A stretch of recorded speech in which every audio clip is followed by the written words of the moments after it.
So hello everyone, आपका दोस्त, आपका होस्ट, आपका एजुकेटर सीए आशीष सोसाइटी आपके लिए लेकर आ गई एक बहुत ही इंपॉर्टेंट, बहुत ही शानदार वीडियो, जिसके अंदर मैं आपको बताने वाला हूं 15 मोस्ट एक्सपेक्टेड क्वेश्चन जो मालिक कल के एग्जाम के पेपर में आपको देखने को मिलने वाले हैं सर।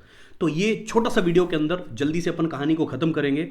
मैं आपको 15 मोस्ट एक्सपेक्टेड क्वेश्चन बताने वाला हूं सर। मैं बोल रहा हूं ये क्वेश्चन कम से कम, मिनिमम टू मिनिमम भी बोलूं तो 50 टू 60 मार्क्स का वेटेज रखेगा कल के आपके बिजनेस स्टडी के पेपर में। तो चलिए मालिक, शुरू करते हैं कहानी। सर पहला मेरा फेवरेट चैप्टर नंबर 1 में अगर मुझे कुछ सबसे ज्यादा पसंद है तो वो है सर कोऑर्डिनेशन। मैंने आपको बार बार बोला सर, कोऑर्डिनेशन को लेकर केस स्टडी आएगी आएगी आएगी, और जब भी वो आएगी अपने साथ कुछ ना कुछ जरूर लाती है। बोले तो सर कोऑर्डिनेशन और उसके इंपॉर्टेंस मालिक करके जाइएगा। अगर कोई बच्चा ऐसा है कि सर अभी भी कॉन्फिडेंट फील नहीं कर रहा है, अभी भी ऐसा है कि सर उसको पास होने में थोड़ा सा टेंशन हो रही है, डर लग रहा है, मालिक 15 क्वेश्चन करके जाइए, पास की गारंटी मैं ले रहा हूं। मैं बोल रहा हूं ना, मिनिमम 50 टू 60 मार्क्स का वेटेज ही रखेंगे। आप कुछ भी करना, बस इस वीडियो को, इन टॉपिक्स को, इन क्वेश्चन को मिस मत करना। दूसरा, scientific principles of management chapter number 2 POM, वहां से क्वेश्चन लिया है। थर्ड सर, बिजनेस एनवायरमेंट के दो चीजें मैंने ली है, एक तो सर उसके इंपॉर्टेंस, दूसरा सर डायमेंशंस। याद आ रहा है हमने डायमेंशंस के बारे में बात की थी, केस स्टडी बहुत अच्छी बनती है।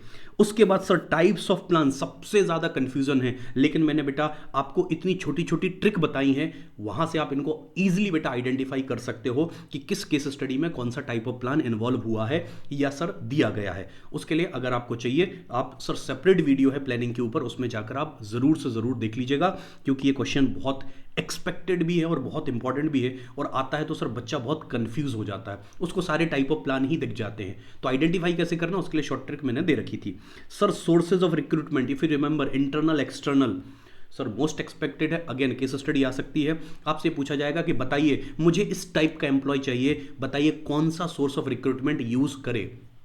सर ये भी बहुत अच्छा टॉपिक है। उसके बाद सर ऑर्गेनाइजेशन स्ट्रक्चर, याद है फंक्शनल और डिविजनल, मैंने क्या बोला था, अगर टाइप ऑफ स्ट्रक्चर पूछे तो फंक्शनल और डिविजनल, टाइप ऑफ ऑर्गेनाइजेशन पूछे तो फॉर्मल और informal.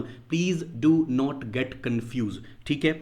Barriers of effective communication, यार पढ़ के जाना ही है चाहे कुछ भी हो जाए। याद आ रहा, semantic barrier, psychological barrier, personal barrier, sir ये हमने बहुत अच्छे से कर रखा है, इसलिए इसको भी करके जाना है। Sir functions of stock exchange and functions of SEBI, मैं आपको सेबी का तो मैं क्या बोलूं यार, बस बोल रहा हूं कि सेबी में तो अपन ने याद है 3 पढ़े थे, प्रोटेक्टिव है, रेगुलेटरी है, ये इनमें से बेटा एक आएगा ही आएगा। इसलिए बिल्कुल ऐसे तैयार करके जाना, और हर फंक्शन के अंदर कम से कम 4-4 फंक्शंस बेटा 5-5 याद करके जाना। बहुत अच्छा क्वेश्चन है, आने वाला है कल के एग्जाम में।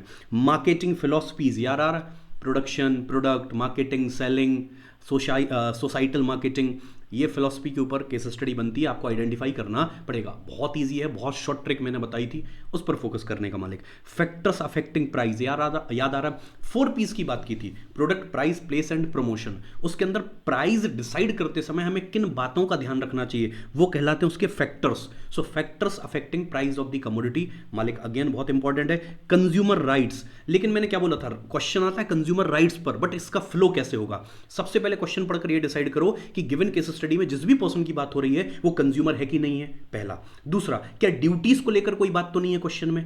अगर ड्यूटीज को लेकर कोई बात है तो याद रखना, इस बात को सोचना, इस बात को तय कर लेना कि कंज्यूमर कहीं अपनी ड्यूटीज को फुलफिल करने में फेल तो नहीं हो गया। क्योंकि अगर कंज्यूमर अपनी ड्यूटीज को फुलफिल करने में राजा फेल हो गया तो भाई साहब उसको राइट कोई भी नहीं मिलेंगे।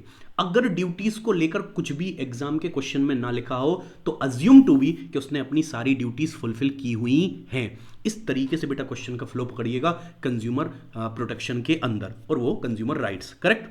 सर नेक्स्ट, प्रोसेस में बोलता हूं सर सिलेक्शन, अगेन इंपॉर्टेंट है। उसके बाद प्लानिंग, और तीसरी सर कंट्रोलिंग। कंट्रोलिंग के अंदर भी मैं आपको बता देता हूं, जब आपको आइडेंटिफाई करने आएगा ना कि बताइए कौन सा फंक्शन है, तो आपने लिखा कंट्रोलिंग, फिर बोलेंगे उसकी प्रोसेस में आइडेंटिफाई करिए, तो ज्यादातर बेटा वही आता है, क्रिटिकल पॉइंट कंट्रोल और management by exception. And again management by exception बेटा मैं डायरेक्ट क्वेश्चन भी एक्सपेक्ट कर रहा हूं, उसको भी आप यहां पर ऐड कर लीजिएगा। मैनेजमेंट बाय एक्सेप्शन बढ़िया से याद करके जरूर जाइएगा। डिफरेंस बिटवीन बेटा मैंने 2 लिए हैं, एक लिया है money market versus capital market, और दूसरा बेटा प्राइमरी वर्सेस सेकेंडरी। ये 2 मैंने डिफरेंस बिटवीन लिए हैं। सर ये 15 से 16 क्वेश्चन ऐसे क्वेश्चन हैं, इनको लगा डाला तो कल का पेपर मालिक झिंगा लाला।